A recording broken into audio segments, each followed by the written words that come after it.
ಅವರ ವಯಸ್ಸು 40ರಿಂದ 50 ಇರುತ್ತೆ. ಇಲ್ಲಿ ಮಗನ ವಯಸ್ಸು 16ರಿಂದ 17, 18 ಅಂದ್ರೆ ಪ್ರೌಢಾವಸ್ಥೆಯಿಂದ ಯೌವನಾವಸ್ಥೆಗೆ ಹೋಗ್ತಾ ಇರ್ತಾನೆ. ಇಲ್ಲಿ 2-3 ಕಿಲೋಮೀಟರ್ ಪೂರ್ತಿ ನಾವು ಡ್ರೋನ್ ಹಾಕಿ ಎಲ್ಲ ಕಡೆ ನೋಡಿದ್ದೇವೆ.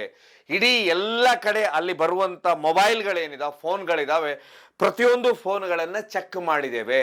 ಅವರು ಗಂಡನ್ಗಷ್ಟೇ ಬೈದು ಕಳಿಸ್ತಾ ಇರ್ತಾರೆ. ಇದಾದ್ಮೇಲೆ ಒಂದು ದಿವಸ ಹೆಂಡತಿ ಇದ್ದಕ್ಕಿದ್ದಾಗೆ ನಾಪತ್ತೆ ಆಗ್ಬಿಡ್ತಾಳೆ.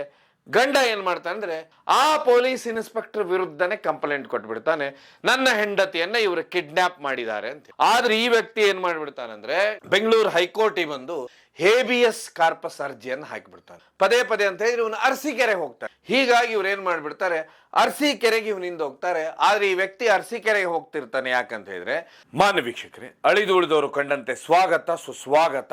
ಕಳೆದ 25ನೇ ತಾರೀಕಿಂದ ಒಂದು ಸುದ್ದಿ ಅಂತ ಹೇಳಿದ್ರೆ ಅದು ದಿಗಂತ್ ನಾಪತ್ತೆ. ಅದು ಕರಾವಳಿಯಲ್ಲಿ ಇಡೀ ದಕ್ಷಿಣ ಕನ್ನಡದ ಸರ್ವ ಧರ್ಮದವರು ಪ್ರಾರ್ಥಿಸಿದ್ದೇನಂತ ಹೇಳಿದ್ರೆ ದಿಗಂತ್ ವಾಪಸ್ ಮನೆಗೆ ಬರಲಿ, ಹಾಗೆ ಸಿಗಲಿ.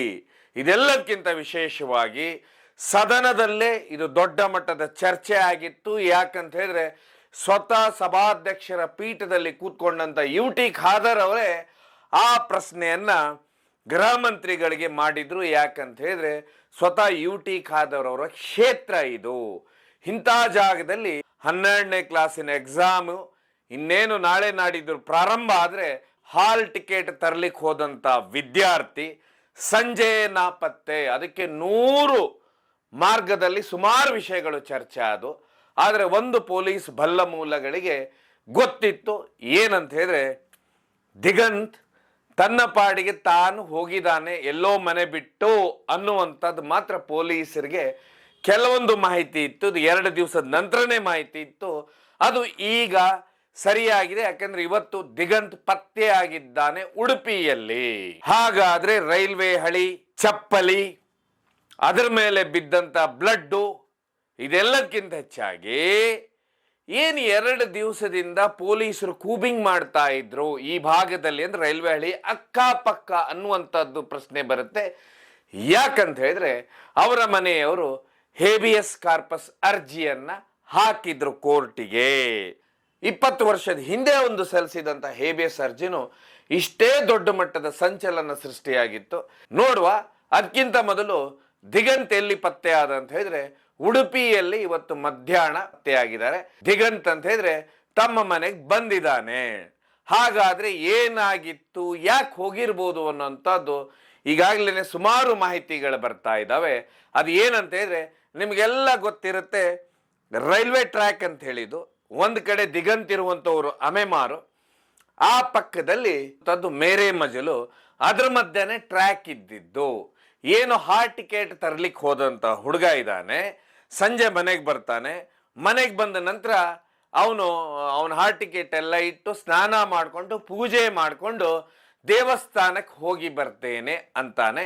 ಆದ್ರೆ ನೀವು ಅವರ ತಾಯಿಯವರ ಸಂದರ್ಶನವನ್ನ ಕೇಳಿರ್ತೀರ, ಅವರ ಮಾತಲ್ಲಿ ಬರುತ್ತೆ, ಈವನ್ ಮೊನ್ನೆಯಾದ್ರೂ ದೇವಸ್ಥಾನಕ್ಕೆ ಹೋಗಿದೆ, ಮತ್ತೆ ಯಾಕೆ ದೇವಸ್ಥಾನಕ್ಕೆ ಹೋಗ್ತಾ ಇದೆಯಾ ಅಂತ ಅವ್ರು ಕೇಳ್ತಾರೆ. ಭಜನೆ ಇರುತ್ತೆ, ಅದನ್ನ ಮುಗಿಸ್ಕೊಂಡು ನಾನು ವ್ಯಾಯಾಮ ಶಾಲೆಗೆ ಹೋಗಿ ಬರ್ತೇನೆ ಅನ್ನುವಂಥದ್ದು ತಾಯಿ ತಂದೆ ಸಂದರ್ಶನದಲ್ಲಿ ನೀವು ಕೇಳಿರ್ತೀರಾ. ಹಾಗಾದ್ರೆ ಯಾಕೆ ಹೋಗಿರ್ಬೋದು ಅನ್ನುವಂಥ ದೊಡ್ಡ ಪ್ರಶ್ನೆ. ಆದ್ರೂ ದಿಗಂತ್ ಮನೆಗೆ ಮರಳಿದ ಅನ್ನೋದು ಮನೆಯವರೆಗೂ ಇದೊಂದು ಸಂಭ್ರಮದ ವಿಷಯ. ಇದೆಲ್ಲದಕ್ಕಿಂತ ಆ ಪರಿಸರದಲ್ಲಿ ಇರುವಂಥವ್ರು ಏನಿದ್ರು ಸರ್ವ ಧರ್ಮದವರು ಪ್ರಾರ್ಥಿಸಿದ್ರು ಅವರ ತಂದೆ ತಾಯಿಗೆ ಅವ್ರ ಮಗ ಸಿಗಲಿ. ಹಾಗಾದ್ರೆ ದಿಗಂತ್ ಅಲ್ಲಿಂದ ಮನೆಯಿಂದ ಹೊರಟ ಅನ್ನೋದೇ ಈಗ ದೊಡ್ಡ ಪ್ರಶ್ನೆ ಆಗಿರ್ಬೋದು. ಆ ಮನಸ್ಥಿತಿ ಏನಾಗಿರ್ಬೋದು, ಯಾಕೆ ಬಿಟ್ಟು ಹೋಗಿರ್ಬೋದು ಅನ್ನೋದೇ ಇಲ್ಲಿ ದೊಡ್ಡ ಮಟ್ಟದ ಪ್ರಶ್ನೆ. ಯಾಕಂದ್ರೆ ಇದಾದ ಮೇಲೆ ದೊಡ್ಡ ಮಟ್ಟದ ಇದು ಸುದ್ದಿ ಸದ್ದು ಆಯಿತು, ಸದನದಲ್ಲಿ ಚರ್ಚೆ ಆಯಿತು. ಯಾಕಂತ ಹೇಳಿದ್ರೆ ಸ್ವತಃ ಸಭಾಧ್ಯಕ್ಷರೇ ಈ ಪ್ರಶ್ನೆಯನ್ನ ಕೇಳಿದ್ರು ಗೃಹ ಮಂತ್ರಿಗಳಿಗೆ, ದಿಗಂತನ್ನು ಹುಡುಗ ಕಾಣಿಸ್ತಾ ಇಲ್ಲ, ಹೀಗಾಗಿ ಬೇಗನೆ ಏನು ಕ್ರಮ ತಗೊಂಡಿದ್ದೀರಾ ಅಂತ ಹೇಳಿ. ಆಗ ಬರುವಂತ ಪ್ರಶ್ನೆ, ಸದನದಲ್ಲಿ ಬಂದಂತ ಪ್ರಶ್ನೆ ಏನಂತ ಹೇಳಿದ್ರೆ, ಸರಿಸುಮಾರು ಏನು ಆ ಭಾಗ ಏರಿಯಾ ಇದೆ ಅಂದ್ರೆ ಒಂದ್ ಕಡೆ ಮೇರೆ ಮಜಲು ಇದೆ, ಅಮೆಮಾರ್ ಇದೆ, ಪರಂಗಿಪೇಟೆ, ಸುತ್ತಳತೆ ಅಂದ್ರೆ ಇಲ್ಲಿ 2-3 ಕಿಲೋಮೀಟರ್ ಪೂರ್ತಿ ನಾವು ಡ್ರೋನ್ ಹಾಕಿ ಎಲ್ಲ ಕಡೆ ನೋಡಿದ್ದೇವೆ. ಇಡೀ ಎಲ್ಲ ಕಡೆ ಅಲ್ಲಿ ಬರುವಂತ ಮೊಬೈಲ್ಗಳೇನಿದಾವೆ, ಫೋನ್ಗಳಿದಾವೆ, ಪ್ರತಿಯೊಂದು ಫೋನ್ಗಳನ್ನ ಚೆಕ್ ಮಾಡಿದ್ದೇವೆ. ಯಾವುದೇ ಆ ರೀತಿ ಅನ್ನೋನ್ ನಂಬರ್ ಬಂದಿಲ್ಲ. ಕ್ವಾಲಿಸ್ ಗಾಡಿನೂ ಬಂದಿರುವಂತದ್ದು ಅಲ್ಲಿಂದ ಹೊರಟೋಗಿದೆ. ಅದರಲ್ಲಿ 3 ಜನ ಬಂದಿದ್ರು, 3 ಜನ ಅಷ್ಟೇ ಹೋಗಿದ್ದಾರೆ. ಅದು ಯಾವುದೋ ಕೆಲಸದ ಮೇಲೆ ಬಂದಿದೆ. ಆಮೇಲೆ ರಾಜ್ಯದ ಎಲ್ಲಾ ಪೊಲೀಸ್ ಸ್ಟೇಷನ್ಗಳಿಗೂ ನಾವು ಎಲ್ಲ ಕಡೆನೂ ಈ ರೀತಿಯ ಫೋಟೋವನ್ನ ಕಳಿಸಿ ಮಾಹಿತಿಯನ್ನು ತರಿಸ್ಕೊಂಡ್ರು ಯಾವುದೇ ರೀತಿಯ ಇಲ್ಲಿವರೆಗೂ ಈ ಹುಡುಗನ ಪತ್ತೆ ಇಲ್ಲ ಅನ್ನುವಂತಹದ್ದು. ಆಗ ಒಂದು ದೊಡ್ಡ ಮಟ್ಟದಲ್ಲಿ ಸುದ್ದಿ ಹರಡಿತ್ತು. ಈ ಹುಡುಗ ತನ್ನ ಪಾಡಿಗೆ ತಾನು ಹೊರಟೋಗಿದ್ದಾನೆ, ಯಾವುದೋ ಚಿಕ್ಕ ಪುಟ್ಟ ಬೇಸರದಿಂದ. ಯಾಕಂದ್ರೆ ಇಲ್ಲಿ ಬೇಸರ ಅಂತ ಬಂದ ಕೂಡಲೇ ಆ ವಯಸ್ಸೇ ಹಾಗಿರುತ್ತೆ. ನೀವೆಲ್ಲ ಕೇಳ್ಬೋದು, ಪೊಲೀಸರು ಮತ್ತೆ ನಿನ್ನೆ ಇವತ್ತು ಪೊಲೀಸರು ಮೊನ್ನೆಯಿಂದ ಈ ಭಾಗದಲ್ಲಿ ಕೂಬಿಂಗ್ ಕಾರ್ಯಾಚರಣೆ ಮಾಡ್ತಾ ಇದ್ರು, ಈ ರೈಲ್ವೆ ಟ್ರ್ಯಾಕ್ ಏನಿದೆ ಇಲ್ಲಿ ಅಂತ ಹೇಳಿ. ಯಾಕಂತ ಹೇಳಿದ್ರೆ ಹೇಬಿಯಸ್ ಕಾರ್ಪಸ್ ಅರ್ಜಿಯನ್ನ ಹೈಕೋರ್ಟ್ಗೆ ಸಲ್ಲಿಸಿದ್ರು ಇವರು, ಮಗನ್ನ ಹುಡುಕಿ ಕೊಡಿ ಬೇಗನೆ ಅಂತ ಹೇಳಿ. ಯಾವಾಗ ಹೈಕೋರ್ಟ್ ಮುಂದೆ ಹೋಗುತ್ತೆ ಆವಾಗ ಪೊಲೀಸರು ತಮ್ಮ ಕಾರ್ಯಾಚರಣೆಯನ್ನ ಸಮರ್ಪಕವಾಗಿ ಎಲ್ಲ ಪೂರ್ತಿ ಮಾಡಿ ಹೈಕೋರ್ಟ್ ಮುಂದೆ ಅವರು ಏನೇನ್ ಮಾಡಿದ್ದಾರೆ ಎಲ್ಲಾನು ತೋರಿಸ್ಬೇಕಾಗತ್ತೆ. ಇವತ್ತು ಮಧ್ಯಾಹ್ನ ದಿಗಂತ್ ಉಡುಪಿಯಲ್ಲಿ ಪತ್ತೆಯಾಗಿದೆ, ಸಿಕ್ಕಿದ್ದಾನೆ. ಹೀಗಾಗಿ ದಿಗಂತ್ ಮನೆಗೆ ಸೇರಿದ್ದಾನೆ. ಪರಂಗಿಪೇಟೆ ಸಮಸ್ತ ಅಲ್ಲಿರುವಂತ ಎಲ್ಲಾ ಜನ, ಎಲ್ಲಾ ಧರ್ಮದವರು ಏನ್ ಮಾಡಿರ್ತಾರೆ ಅಂದ್ರೆ ಇಡೀ ರಾತ್ರಿ ಹುಡುಗನ್ನ ಹುಡುಕಿರ್ತಾರೆ. ಆಗ ಚಪ್ಪಲಿ, ರಕ್ತದ ತೊಟ್ಟಿನ ಹನಿ ಇದಷ್ಟೇ ಸಿಕ್ಕಿರುತ್ತೆ.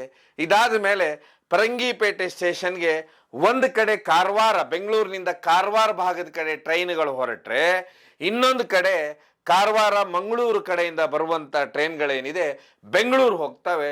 ಇಲ್ಲಿ 1-2 ಕನ್ಫ್ಯೂಷನ್ ಪೊಲೀಸರಿಗಿತ್ತು. ಇವನು ಬೆಂಗಳೂರು ಕಡೆ ಹೋಗಿದಾನ ಅಥವಾ ಮಂಗಳೂರಿಂದ ಉಡುಪಿ ಕಡೆ ಹೋಗಿದಾನ, ಇಲ್ಲ ಕಾರವಾರ ಕಡೆ ಹೋಗಿದಾನ, ಇಲ್ಲ ಮುಂಬೈ ಕಡೆ ಹೋಗಿದಾನ ಅನ್ನುವಂಥದ್ದು. ಇದೆಲ್ಲಕ್ಕಿಂತ ಹೆಚ್ಚಾಗಿ ಇಲ್ಲಿ ಬರುವಂತದ್ದು ದೊಡ್ಡ ಪ್ರಶ್ನೆ, ಹಾಗಾದ್ರೆ ಮನೆ ಬಿಟ್ಟು ಯಾಕೆ ಹೋದ ಇವನು ಅಂತ ಹೇಳಿ. ಈಗ ಇವರ ತಂದೆ ತಾಯಿ ಏನು ಒಂದು ವಯಸ್ಸಿನಿಂದ ಬಂದಿರ್ತಾರೆ, ಅವ್ರಿಗೆ 40ರಿಂದ 50 ಮಧ್ಯ ವಯಸ್ಸಿರ.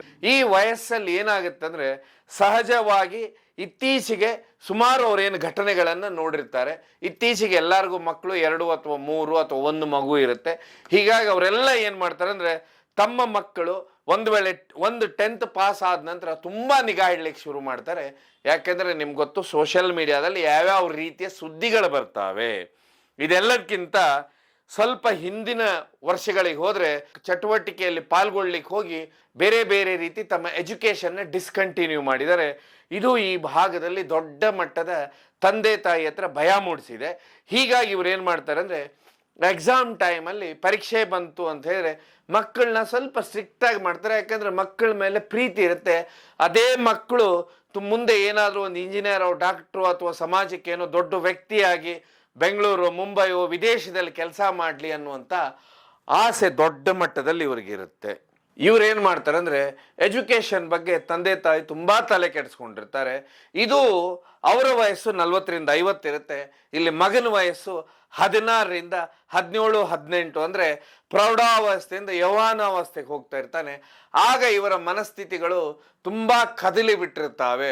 ಯಾಕೆ ನಮ್ಮ ತಂದೆ ತಾಯಿ ಈ ರೀತಿ ಮಾಡ್ತಾರೆ, ಪದೇ ಪದೇ ಅಲ್ಲಿ ಹೋಗ್ಬೇಡ ಇಲ್ಲಿ ಹೋಗ್ಬೇಡ ಅಂತಿರ್ತಾರೆ, ಈ ರೀತಿ ನಿರ್ಬಂಧಗಳನ್ನು ಹಾಕ್ತಾರೋ ಅನ್ನುವಂಥ ವಯಸ್ಸಿನಲ್ಲಿರ್ತಾರೆ. ಹೀಗಾಗಿ ಬೇಸರ ಮಾಡಿಕೊಂಡು ಹೋದಂಥದ್ದು ಇತ್ತೀಚೆಗೆ ಸುಮಾರು ಕೇಸುಗಳು ನಮ್ಮ ರಾಜ್ಯದಲ್ಲಿದೆ. ಅದೇ ರೀತಿಯ ಈ ಹುಡುಗನು ಇದು ಒಂದು ಕೇಸು ಅನ್ನುವಂಥದ್ದು ಈಗ ಬಂದಿರುವಂಥ ಸುದ್ದಿ.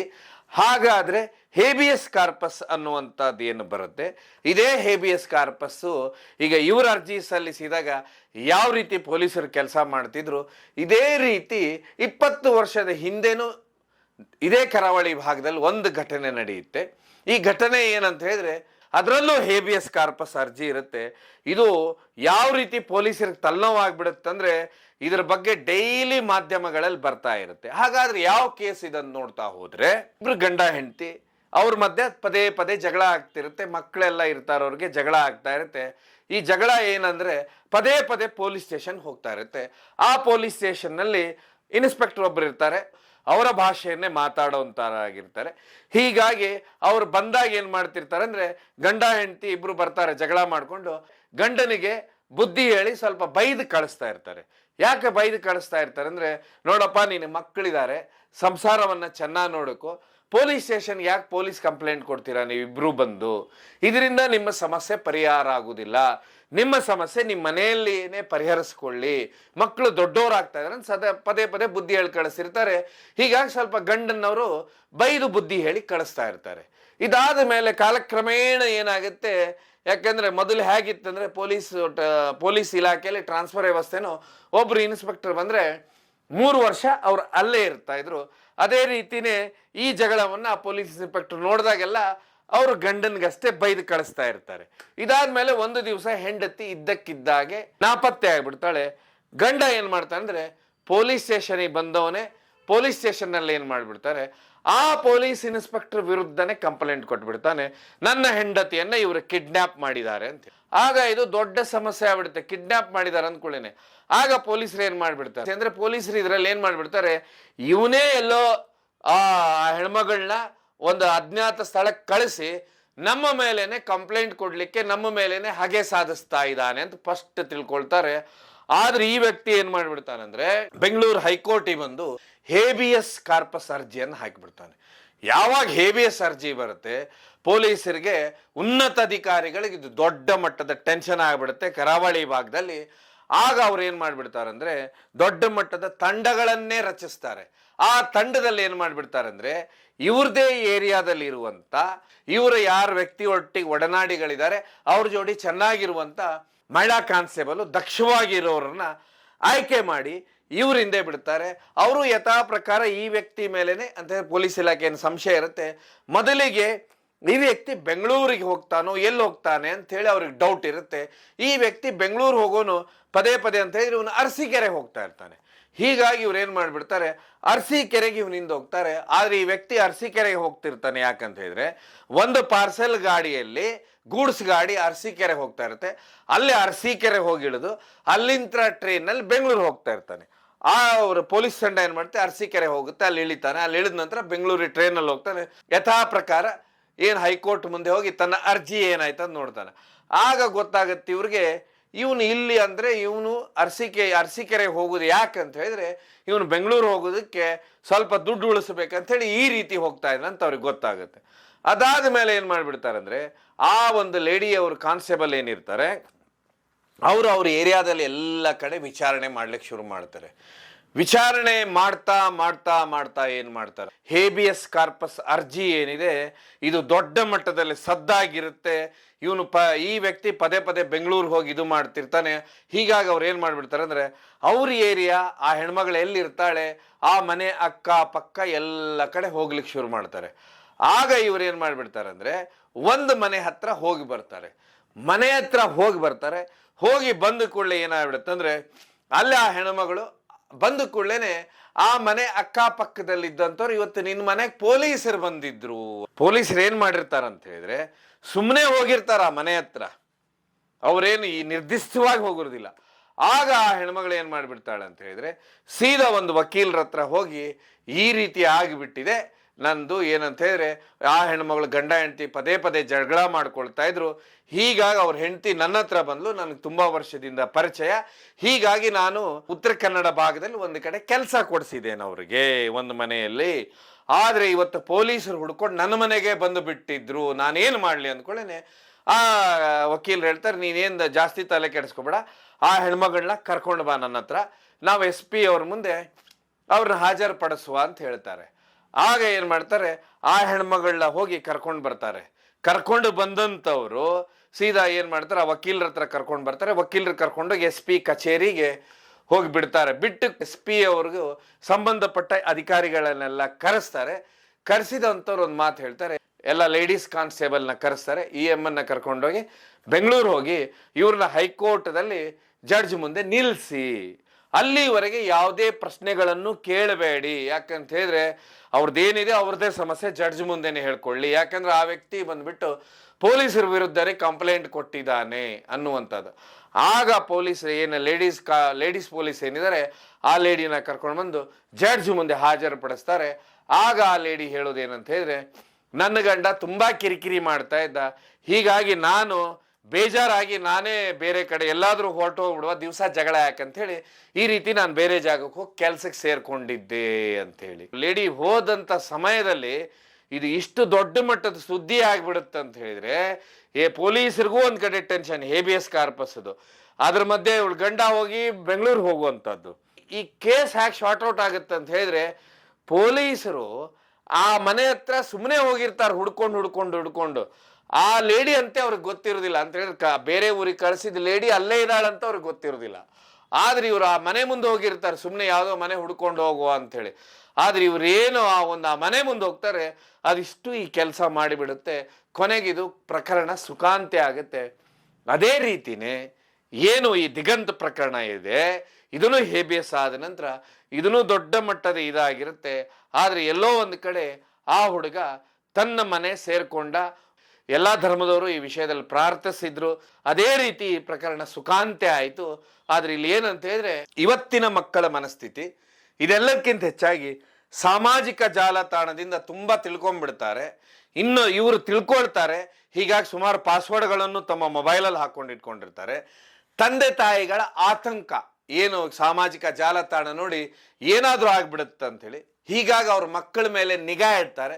ಒಳ್ಳೆ ವಿದ್ಯಾರ್ಥಿ ಆಗಲಿ, ನಾಳೆ ಒಳ್ಳೆ ಒಂದು ಉದ್ಯೋಗ ಸೇರ್ಲಿ ಅನ್ನುವಂಥ ಜವಾಬ್ದಾರಿಯಿಂದ ಅವ್ರು ನಿಗಾ ಇಡ್ತಾರೆ. ಈ ಎರಡರ ಮಧ್ಯೆ ಇರುವಂತ ಸಮಸ್ಯೆ ಏನಿದೆ, ಈ ಸಮಸ್ಯೆ ಈ ಹುಡುಗ ಪರೀಕ್ಷೆ ಸಮಯದಲ್ಲಿ ಮನೆ ಬಿಟ್ಟು ಹೋಗುವಂತ ಪರಿಸ್ಥಿತಿ ನಿರ್ಮಾಣ ಆಗುತ್ತೆ. ಸದನದವರೆಗೂ ಚರ್ಚೆ ಆಗುತ್ತೆ, ಹೇಬಿಯಸ್ ಕಾರ್ಪಸ್ ಅರ್ಜಿವರೆಗೂ ಹೋಗುತ್ತೆ. ಕೊನೆಗೂ ಈ ಪ್ರಕರಣ ಎಲ್ಲದಕ್ಕಿಂತ ಹೆಚ್ಚಾಗಿ ಇಲ್ಲಿ ನಾವು ತುಂಬಾ ಅಂತ ಹೇಳಿದ್ರೆ ಸಮಾಧಾನ ಪಡಬೇಕಾದಂಥದ್ದು ಹೇಳಿದ್ರೆ ಆ ಹುಡುಗ ತನ್ನ ಮನೆಯ ತಂದೆ ತಾಯಿಯನ್ನ ಸೇರಿದ, ಇನ್ನಾದ್ರೂ ಒಳ್ಳೆ ವಿದ್ಯಾಭ್ಯಾಸ ಮಾಡಿ ಒಳ್ಳೆ ಈ ಸಮಾಜದ ಒಳ್ಳೆ ಅದ್ಭುತವಾದ ಹುದ್ದೆ ಅಲಂಕರಿಸಲಿ. ಮಕ್ಕಳು ಈ ರೀತಿ ಮಕ್ಕಳ ಆಟ ಆಡ್ಲಿಕ್ಕೆ ಹೋದ್ರೆ ಏನೆಲ್ಲ ಆಗುತ್ತೆ ಅನ್ನೋದು ಈ ಪ್ರಕರಣವು ಹೇಳುತ್ತೆ. ದಿಗಂತ್ ಮನೆ ಸೇರಿದ ಇದೊಂದು ತುಂಬಾ ಖುಷಿಯ ವಿಚಾರ, ಅವರ ಮನೆಯವರಿಗೆ ಸಂಭ್ರಮ ವಿಚಾರ, ಪರಿಸರದವ್ರಿಗೆ ಅಂತ ಹೇಳ್ತಾ ಈ ಕಾರ್ಯಕ್ರಮವನ್ನು ಮುಗಿಸ್ತೇನೆ. ಕಾರ್ಯಕ್ರಮ ನೋಡಿದ್ದಕ್ಕೆ ಧನ್ಯವಾದ. ಇದು ಕೇವಲ ಜನಜಾಗೃತಿಗೋಸ್ಕರ.